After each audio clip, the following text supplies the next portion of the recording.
వాసన గుబాళించే ఇలాంటి పాటల్ని తీసుకొస్తున్న సాహు గారపాటి గారికి, అలాగే మా డైరెక్టర్ గారికి, రామనారాయణ గారికి అండ్ విశ్వక్కి హార్టీ కంగ్రాచులేషన్స్. ఇంత బ్యూటిఫుల్ సాంగ్స్ని తీసుకొని వస్తున్నారు సార్. అలాగే వెళ్లే ముందు ఒక్కసారి హరిహర వీరమల్లులోని ఒక లైన్ పాడతారా?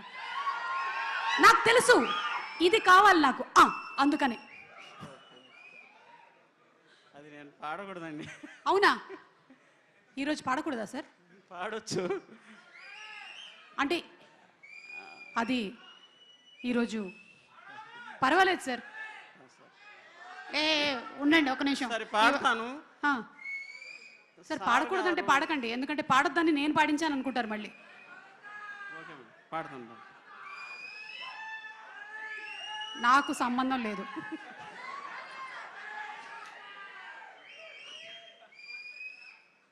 అనిల్ గారు ఏదో మాట వినాలి గురుడా, మాట వినాలి, హే మాట వినాలి, భలే మాట వినాలి గురుడా, మాట వినాలి.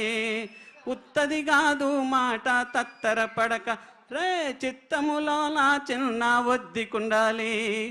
మాట వినాలి, ఆహా మాట వినాలి, మంచి మాట వినాలి.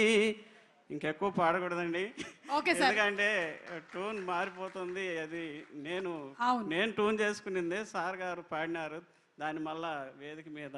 ఎస్ సార్, మళ్ళీ మేము పవన్ కళ్యాణ్ గారి వాయిస్ లోనే వింటాము. Thank you very much sir. మీరు పాడమని చెప్పగానే పాడినందుకు ధన్యవాదాలు. Thank you. వాసుదేవ్ గారిని మాట్లాడవలసిందిగా రిక్వెస్ట్ చేస్తున్నాం. వాసుదేవ్ గారు ఇందాక నుంచి చాలా సీరియస్ గా నన్ను చూస్తున్నారు.